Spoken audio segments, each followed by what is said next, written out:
Barartuu immoo wanna biraatiin dhumaa jechuudha akkanumatti uummanni kun kanaaf bara baraan uummanni keenya dhumuun ittuma fufaatii jira. Inni kun immoo maaliif jenneetoo fuuldura dhaabbachuun dirqama keenya ta'a. Sagaleedhaan waan of harkaa qabnuun fooloorsiin kiyya xiqqaadhaa guddaadha osoo hin jenne hundi keessaniyyuu uummata keenya cinaa kan of dhaabbattan sin jechuun barbaada karaa kootiin. Duubatti akka hin jenne daraa sin jedhaa mubee galatoomii fayyaa ta'i hundi keessaniyyuu galatooma isin jechuun barbaada. Kanaaf itti nuufuu faayidu dubbadhaa warreen mana keessa illee jirtan hin callisinaa ta'u. Okay, falmii kanaaf carraa kennamee niitoorkii isa diduu danda'a waan ta'eef carraa kennaafi.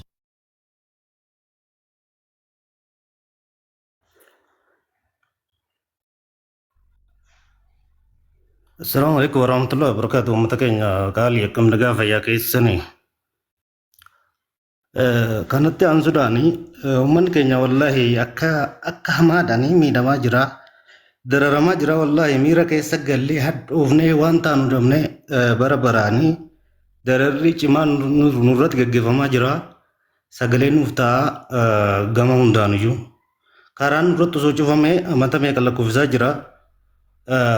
Qaama sadii lolamaa jirra miidhamaa jira gabareen keenya. Dhimma siyaasaa keessa bilisa akka ta'edha. Kanatti aansuudhaani uummatumti keenya guutuun akka kutaa hundaatti sagalee akka nuti jechanii dhaamsa keenya kanuma yaadee ni qabu. Okay, namoota boqotanii falmii tokkoon maqaa kaasuu dandeessaa namoota achi keessatti wareegama kaffalan. Kanumaatti maqaa dhoofte irraa saniin adda waan qabatamaan argamne warri dhagahamu warri mul'ate mul'atee jira. Warri mul'anne amma ammaatti bakkeen isaan dhaqan illee hin beekamne ganaadha. Nama dura adda hin baafanne.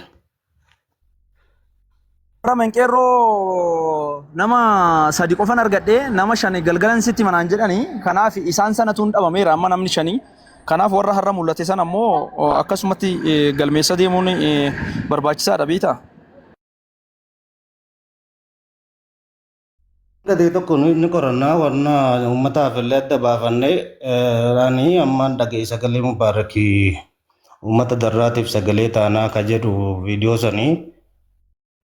Konnekshiiniinis akkasumara hin jiru.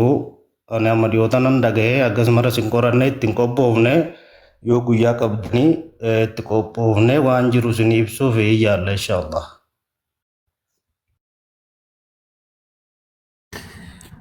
Ayyee jara keenya assalamu alaikum warahmatullahi wabarakatuh. Sagaleen kiyyan dhaga'ama. Waalaikum assalam warahmatullahi wabarakatuh. Nagama Ayyee baga nagaa ta'e mubayatillee galatoomii sagalee nuu ta'uu kan keeti. Keenya gaa wallahi hogguma hoggaadhani dhumaatidha waan biraa waa takka hin jiru nuyi karaa sadii miidhamuutti irra karaa tokkoon yoo ofirraa awwarre karaa biraatiin lolamna. Ani wallahi akka mataa kiyyaatti nama osuma dhabe wallahi kaleessa jechuudha. Abboleessa haadha ta'uu hin haala ajjeesanii.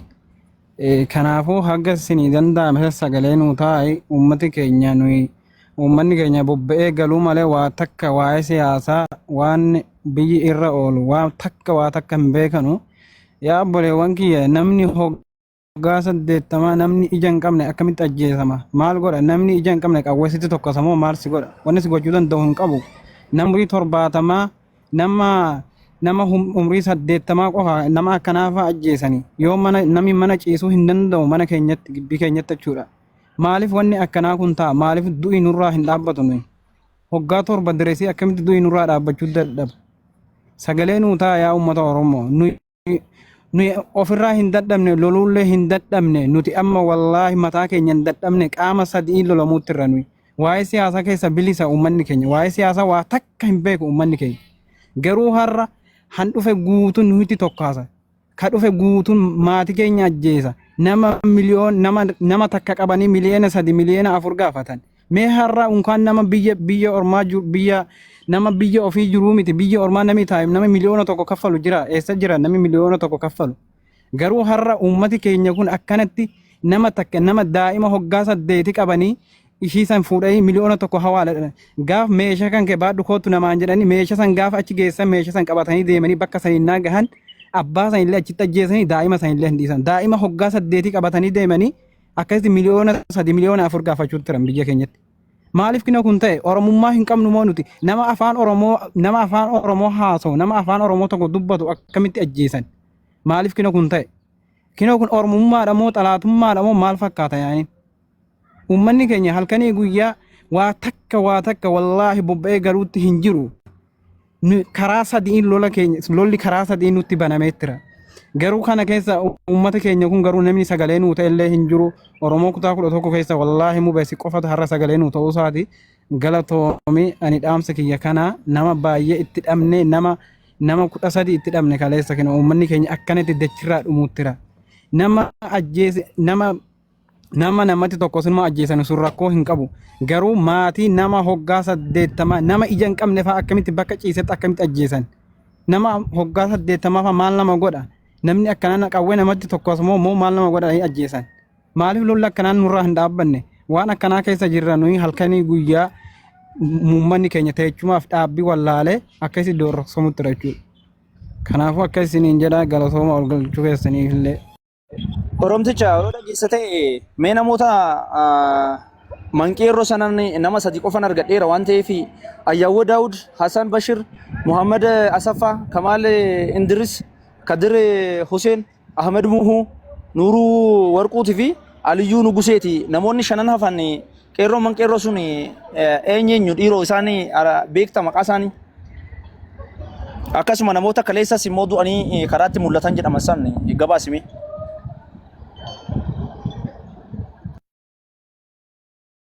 Egaa kan kanallee ni warra manqeerroodhaa du'e kanallee hin beeku garuu ani nama du'e warrumaa amma kakkaase kana malee kaan hin beeku ani garuu Asanee Useen jedhama kun osuma kiyya ka du'e kan kanuma hin beeka malee ni ka biraa waan irraa beeku hin qabu.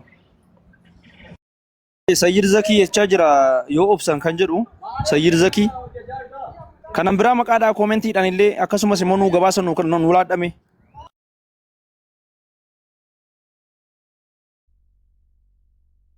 Uummanni emoojii boo'ichaa amma ergitan immoo taaptaap yoo gootan koppii linkii sheer yoo gootan gaariidha. Emoojii boo'ichaa tiktok irratti hin ergina. Yoo isinitti tole sheer koppii linkii godhaa namoota biraa akka ga'uufi malee emoojii hin ergina. Tokko dubbadhume gubataa marqaa hubataa targada Oromoon gaha mammaa kun nageenya waaqayyo isin haa baay'atu hunduma keessanii. Dhugaa dubbachuudhaaf nuti bara baraan Oromumti muuluun bara baraan ba'uu bichaadha. Gaafa abiddi bakka tokkotti bu'u osoo bakka tokko isa irra dhaabsinee raannee har'a kun hundumtuu dhufu ture. Gaafa wallaggaan gubatu osoo rafuu baannee osoo sirbuu baannee osoo kolfuu baannee tuulamatti hin darbu. Gaafa tuulama irratti bu'u abiddi sun osoo kolfuu osoo sirbuu baannee arsiitti hin darbu ture. Har'a garuu tokkoon mana keenya gahaatti jira. Tokkoon mana hundaa gahaatti jira. Warri gaafa nuti dhumnu kofaltanii isinis boruuftaan qophiidha eeggadha kanuma. Lammaffaa amma waan jechuu barbaadu darraa jechuun nama daangaa Amaara irra jira. Daangaa Amaaraa fi Oromoo gidduu jirudha. Daangaa Amaaraadhaan wal keessa akka ijoollee walloo jechuudha. Akka walloo Amaara wal makee jiraata jechuudha darraa jechuun. Darraa jechuun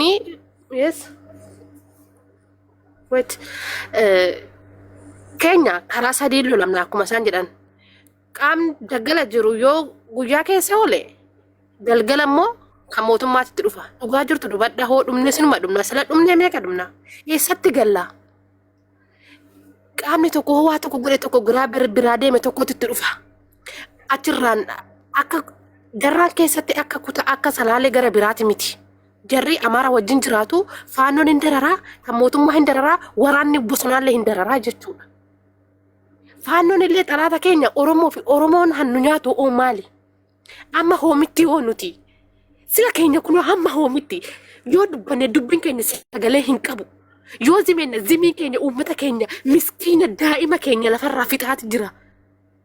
Biyya kamitti galla eessatti galla nuti? Har'a biyya Arabaa keessa hin jiraadhe booressitti hin galaani. Amma hoomitti hoo gubannaan miskiinaa amma hoomitti hoo gubannaan gabaree gabareen qonnaan bulaan eewutu biyya bulchaa osoo ittiin abiyyuma kana iyyuu hin beeku. Waa'ee siyaasarraa kan homaa tokko hin beekne gabareen akka itti qotatee galu dhabee akka itti jiraatu dhabee nuti biyya namaa keessatti mataan nus joore hamma yoomitti bilisummaa nuyi argannu homoomi bilisummaa maaliiti waan nu argannu lafa biyyee bilisoomsuun jirraa Oromoo biyyee bilisoomsuun jirramoo uummanni sila lafarraa dhume dhagaacha fi qincibeedha fi qilxuudha kan nu bilisoosuuf deema jirru. Inni kan Oromoodha qabsaa Oromoo ajjeesa. Kan mootummaadhaan waraana mootummaa Oromoo ajjeesa. Sila amma hoomitti falli nuti qabnu keessattuu ijoolleen kutaa dhalataa Shawaa. Laal gaafa tokko ba'u tokko baatee shubbista taanaan hankan rakkoo keenya akka sagaleen keenya feemasa dhabneeti miti ni qabna feemasa. Maaliif ijoollee hedduu qabna jechuudha feemasoota. Gaafa tokko ba'u tokko gaafa sirbitan. Gaafa tokko sagalee ta'u tokko gaafa callistan. Ganaa hunda keenya takkaan keenya gurra nu qabee mana keessa nu yaasa jechuudha. Tokko keenya jechuudha.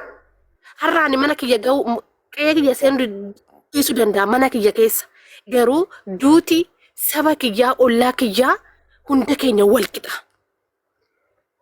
Sila biyyatti galuu hin qabnu sila yoo galle akkanuma keenya carraan kanuma nu eeggata. Wanta jiru dubbadhaa tooni wanna bayetti haa bahu hin sodaatinaa. Foolodhaa ittanii hin sodaatinaa fooloon keenyas yaa gubatu. Ani yoon kana dubbadhe haadha koo dhaqanii dararan taanaan dhaqanii haa dararan yoo barbaadan har'a dhaqanii yaa ajjeesan waan jiru dubbadhaa warri miidiyaarra jirtan kun.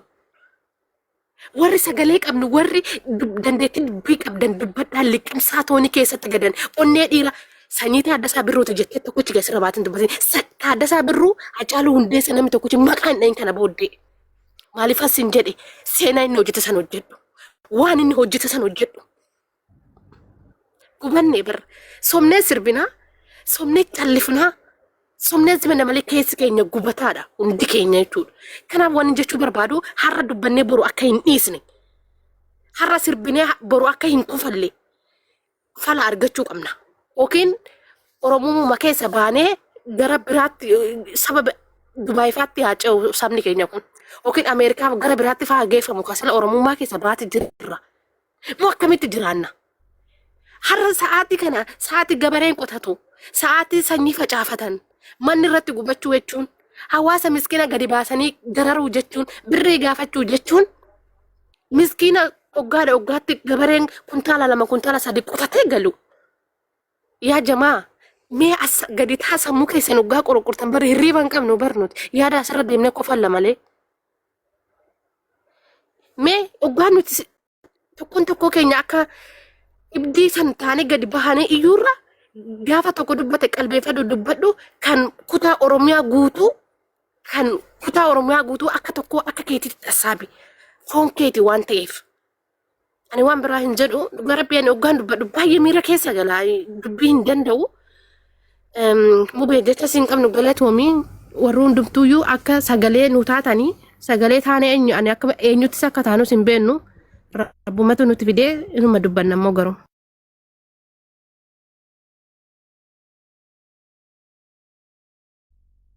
Dhagaa jirtu gaammatoo nagaa isaan jirtu ati namoota ol gagalchite hin dhiise taara.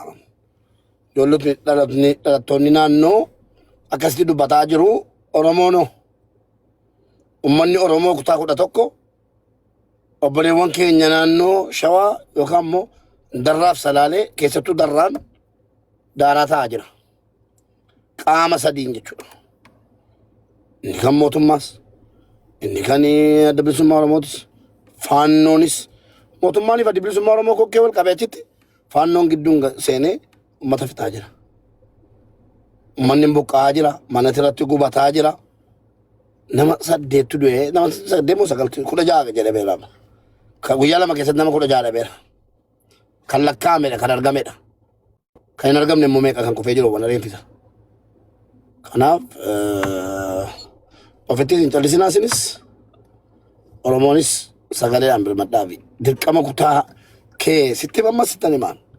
Warri kutaan kee nagaa jiru kutaan koo nagaa jira maannu ilaalate ittiin dabarfatin. Isanii